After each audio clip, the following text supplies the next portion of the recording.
Hey y'all, it's Mr. Delot. Today we're going to be talking about World War I a little bit more, and specifically we're going to get into the U.S. entry into the war and how World War I is going to be a truly global war.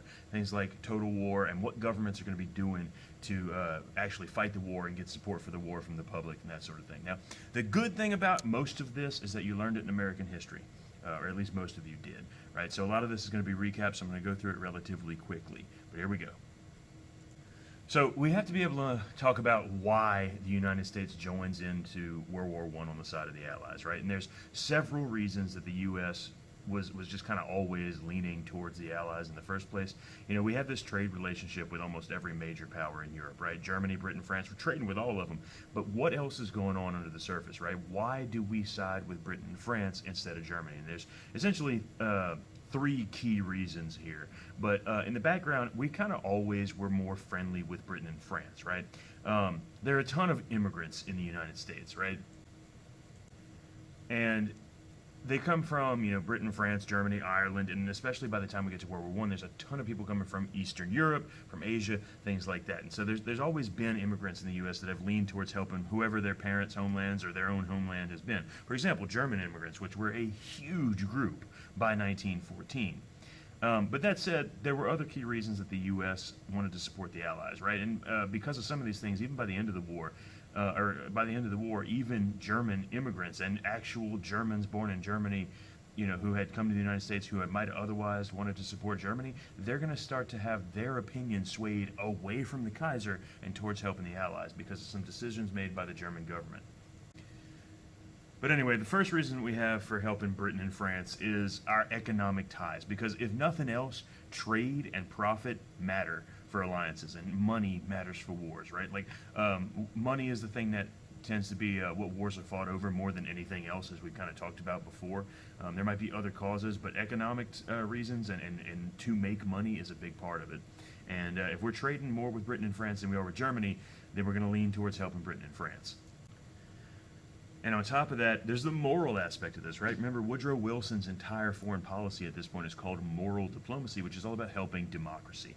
And the only allied country that wasn't a democracy was Russia, right?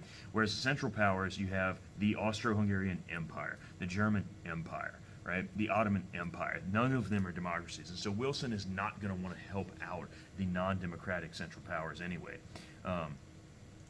Actually, ultimately, the last straw, or the last thing that really was the obstacle to the U.S. getting involved in the war was the fact that Russia was a totalitarian state under the Tsar. And when Russia leaves World War I after the Russian Revolution in early 1917, that's not in the way anymore. That roadblock is gone, and that's part of why Wilson asked Congress to declare war, because Russia is no longer an allied country, and so we can make this a war, quote, safe for democracy, right?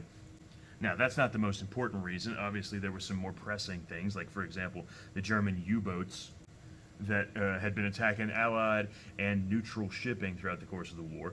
And we'll get into the concept of total war in a little bit about, like, why this is a viable thing to do in a major war like World War I, which we've kind of talked about in class before. But essentially, the Germans thought that their submarines should be allowed to sink any ships that were heading into Allied territory or bringing goods or weapons or anything like that to Allied countries. And of course, the U.S. is trading with Britain and France significantly during the war. And so U-boats attacked neutral ships, including American ships, that sometimes killed Americans and cost American businesses money. The most famous of these is, of course, the Lusitania.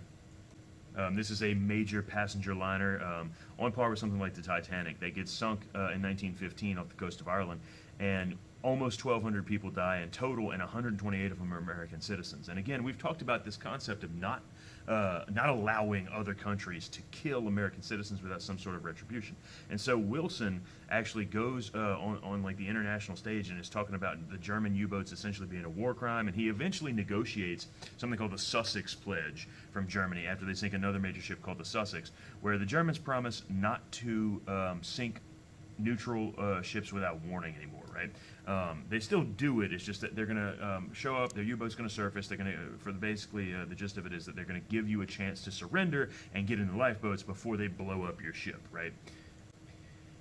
And just for the record, like the righteous fury, the rage over things like the Lusitania, the Germans claimed from the get-go that we were sending arms to Britain, and of course we said that we weren't. But like we know today that there were a whole lot of American weapons and ammunition on the Lusitania when it was sunk. So it's kind of a viable and reasonable target for the Germans from their standpoint. But at the same time, you can't be surprised when you go around sinking ships and killing neutral countries' civilians, and then those neutral countries are no longer neutral anymore, right? But anyway, the Sussex Pledge is not going to be permanent. Wilson negotiates it in 1916, and by February 1917, Germany throws the Sussex Pledge out the window and resumes what they call unrestricted submarine warfare. It's exactly what it sounds like. It means that their U-boats are going to keep hunting in their wolf packs, sinking any ships that are heading into British or French territory, really Allied waters at all, or bringing any sort of suspected wartime goods, which at this point is everything, right? Like even food, basic necessity, is considered a wartime good because if your people don't have food and your army doesn't have food, you can't fight. The Germans learned that the hard way with the British blockade. Okay, remember the British blockade killed somewhere between 750,000 and 2.5 million German civilians because Germany is literally being starved into submission. But anyway, in early 1917, there's a lot of things that happen at the same time that allow Wilson to declare war and save face at the same time, and he really doesn't have a choice, right? First, there's the unrestricted submarine warfare and the fact that Germany resumes attacks on American ships. Second, there's the Russian Revolution and Russia leaving the war, so this can be a war for democracy. And then third is the Zimmermann telegram.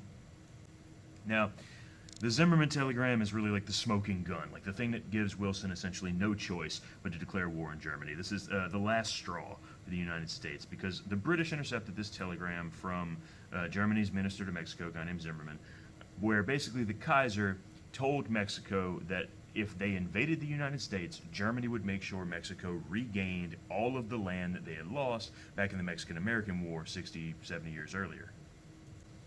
And this was called the Mexican Cession, but it was a huge chunk of territory. It was half of what the old Mexican Empire had been. It was California, New Mexico, Arizona, basically Texas, Utah, Nevada, and chunks of other states. Like, it's a massive amount of territory. And from the German mindset, this makes sense, right? The European style of doing things, like this irredentism, that you need to reclaim your territory, even if you only had it for a little while, or even if it was almost a century since you lost it. And so they are kind of hoping that Mexico is willing to invade the United States for them, because everybody kind of sees this coming. They all kind of assume that the U.S. is going to join the war. And so this is a little bit of a desperate thing by the German government, because honestly, Mexico knew better. They knew that they had nowhere near the military power they needed to take on the United States, and they probably wouldn't have ever even really entertained this idea, but it doesn't matter, because when the U.S. finds out that a foreign power, who we're already almost at war with, is instigating an invasion of our homeland, we don't have a choice. Wilson asked Congress to declare war basically immediately after the Zimmermann telegram becomes public. He will not have a political career if he ignores this. And the people of the United States, including German immigrants, are furious over this. So ultimately, this Zimmermann telegram, this shot in the dark by Germany, it blows up in their face, and it brings the U.S. into the war, on top of the other things that we're talking about. And this is a little ironic because Wilson's re-election slogan in 1916 had actually been, he kept us out of war, because he had done so much to keep the U.S. neutral, and then basically he gets inaugurated in his second term in 1917, and immediately the U.S. is at war. And speaking of that war, one of the reasons we wanted to stay neutral was because, if you haven't caught on to this, World War I was the biggest war ever up to that point, which means it's incredibly costly, both in terms of actual economic expense and also like blood and like PTSD for the people that are involved in it, suffering for millions of civilians, all this stuff. In the U.S., a lot of people in the U.S. at least didn't want to get involved in this thing because of the nature of the total war and the fact that we really have to fight it with everything we've got, right? We can't hold anything back, which means that there's going to be a lot of sacrifice on our part. And we've talked about this a little in class, but a total war is when you commit all your resources and all your policies towards the war effort, right? Everything you've got, everything the government's got, everything your workers and your economy is all geared towards war production and the war effort, including the civilian population. And there's a massive increase in women as factory workers during the war to meet the wartime demand.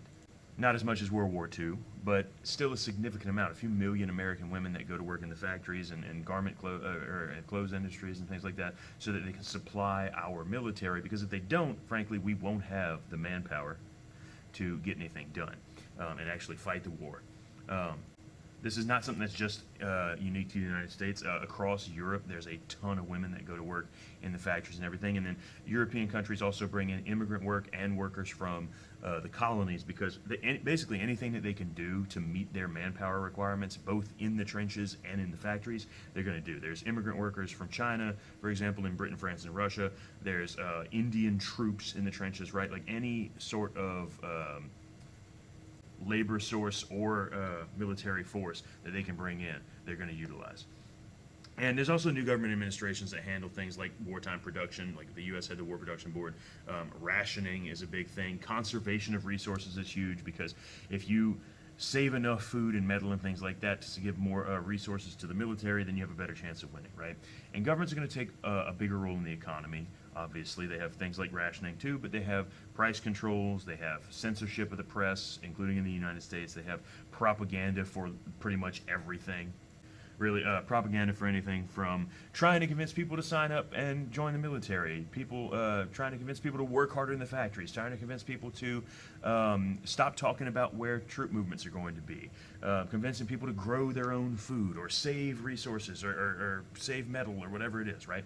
It's similar to propaganda in World War II, and we will get more in detail with this later.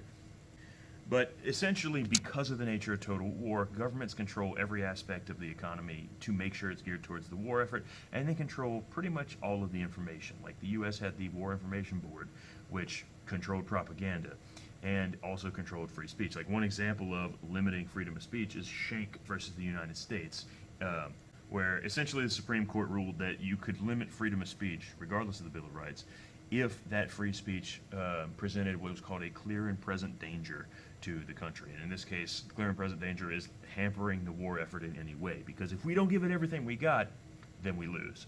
And this is a big war that we cannot afford to lose. And that's why you see some of the propaganda that you see, right? Because you have to win the public support, and propaganda is the key here.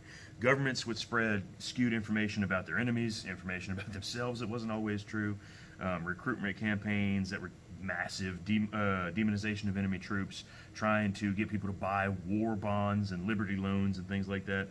And the British in particular were really good at propaganda. They attacked German atrocities, like when the German troops went into Belgium and ransacked a couple of towns, and there were some murders and rapes and things like that.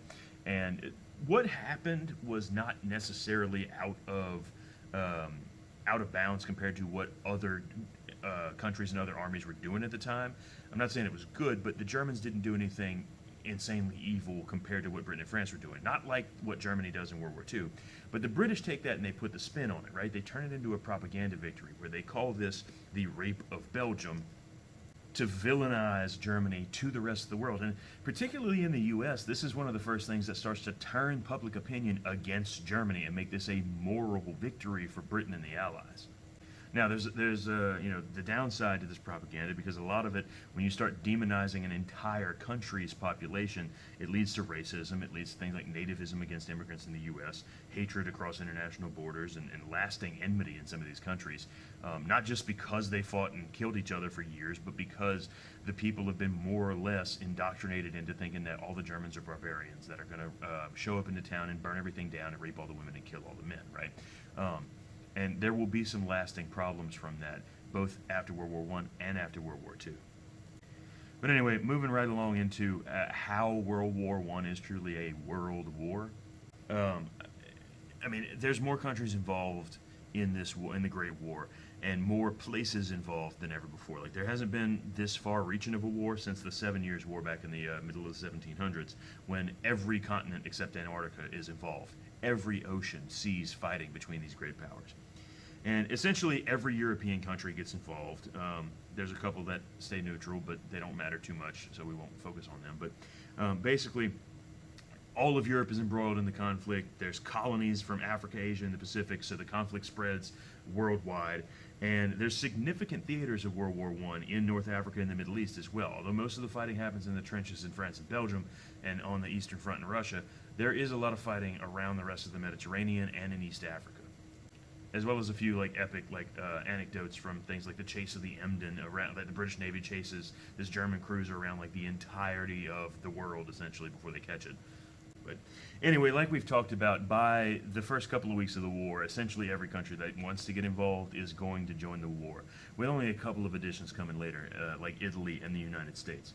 Japan, in particular, is just a great example of like a far-flung country that otherwise you wouldn't necessarily expect to join into a European war, but they do because they think that by joining the Allies, they'll be able to seize German colonies in Africa, or sorry, German colonies in the Pacific, and you'll see colonies from the Central Powers get attacked all over the place, whether it's far-flung Ottoman territories in the Middle East, or the German colonies in Asia being taken by Japan, or German East Africa being invaded by the British. Like, for example, Tanzania, after the war, Germany's going to have to give up to Britain, giving them control of the eastern half of the continent, right? And there's going to be significant fighting by British troops, mostly Australian and New Zealand troops, in the Ottoman Empire, like at Gallipoli, and like they have this Ottoman assault on the Suez Canal in Britain, or in Egypt, that Britain pushes back.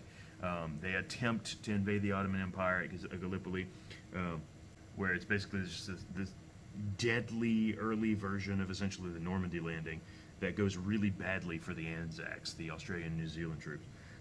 And they fought valiantly at Gallipoli, but Churchill's plan is, Winston Churchill at this point is involved, and it was his idea to strike at the soft underbelly of the enemy, kind of like what his plan in Italy is with World War II. But the Ottomans repulse this British invasion with huge loss of life. And ultimately they fail in their goal to reopen, plus tax, the Dardanelles and Bosporus and give the Allies access to the Black Sea.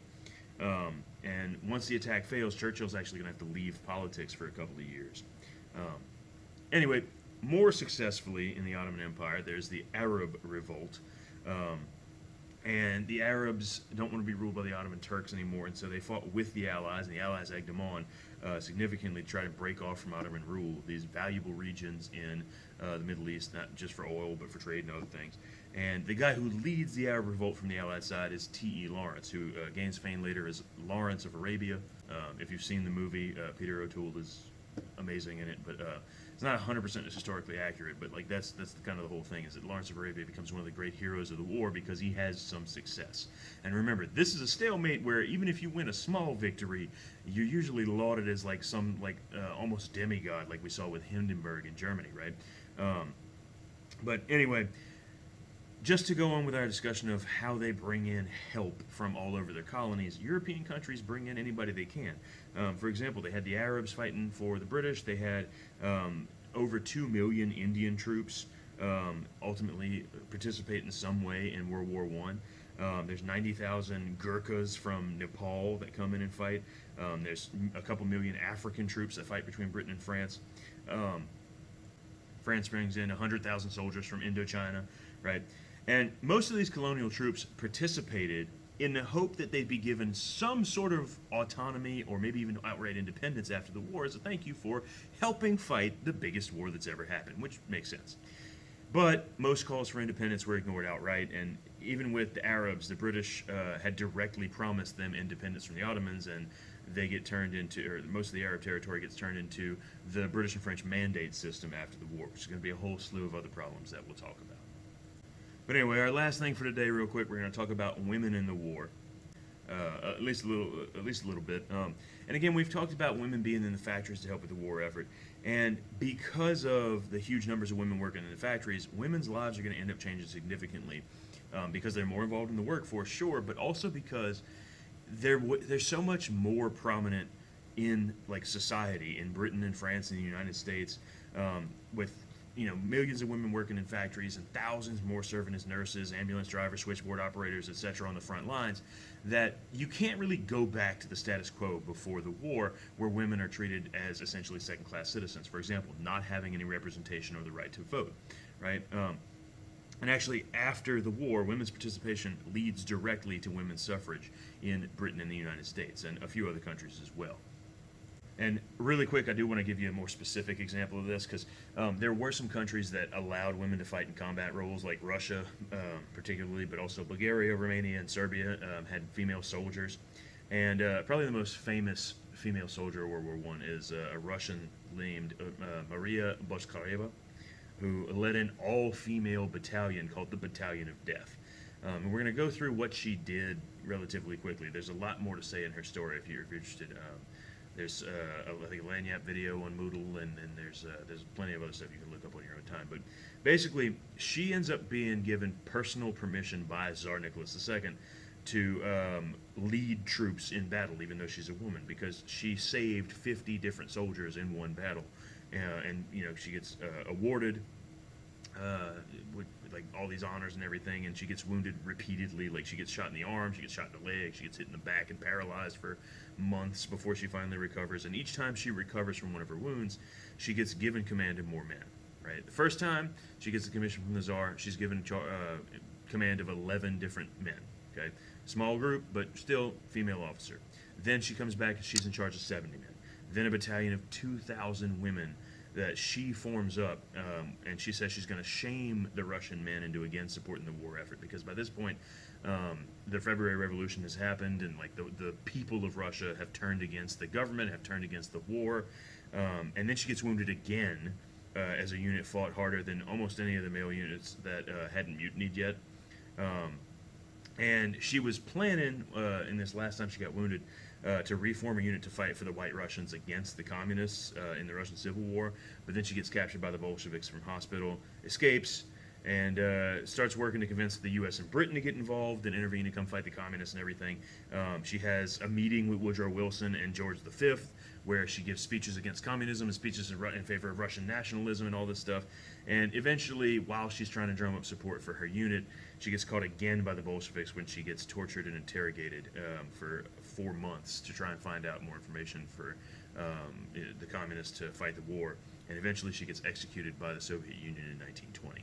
But still, she spends years fighting in both World War I and the Russian Civil War as a woman in charge of troops, which is really like an outstanding outlier of women involved in the war. But it did happen.